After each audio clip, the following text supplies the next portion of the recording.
According to the Commerce Department, New Hampshire exports were worth more than $5 billion in 2017, with almost 30% going to Canada, Mexico, and China. The exports from our state supported more than 19,000 jobs in the U.S. in 2016.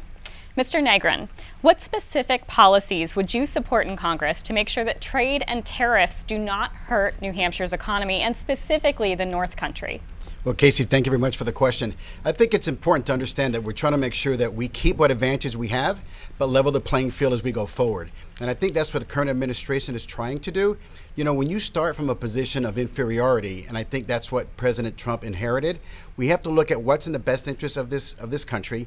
And me, as the second congressional representative in Congress, need to make sure that I take that forward a step further, and to make sure that the guys and the gals in the countries and the companies in the second congressional are being leveled on a playing field. Thank you, Mr. Negron. Same question to Mr. Burns. So, you know, it's interesting. So Canada is actually our largest trade partner here in New Hampshire. And one of the things that the Canadians have done is they have a massive tariff on dairy products. And as you know, we have a $1 billion company here making specialized organic dairy products, right close to here in Londonderry.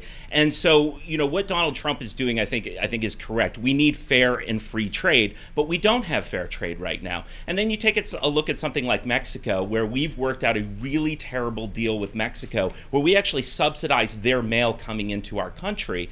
So when you buy something on eBay, if you've ever wondered why you only pay a few cents for shipping, it's because it's heavily subsidized by our government, and we need to make it more fair. And I don't even know why the United States government has negotiated such terrible deals, but that's why I support what Donald Trump's doing about bringing fair trade back. Mr. Belanger. Well, again, everything's got to be on the even playing field.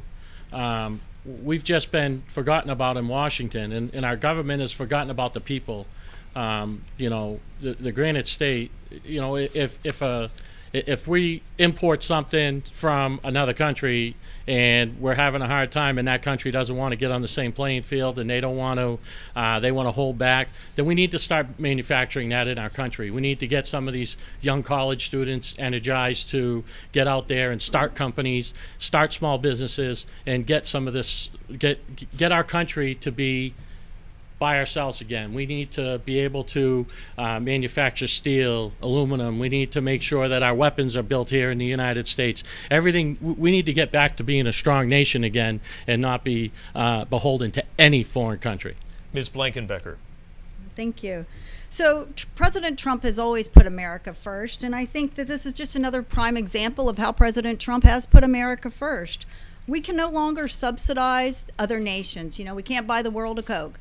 And so, I really feel like that this is President Trump's way of leveling the playing field. Of course, my concern is about New Hampshire and representing New Hampshire's interests in Congress. But I don't see where these tariffs are going to hurt New Hampshire. I think they're going to help New Hampshire by leveling that playing field. And so I think this would be good for New Hampshire and for all of America.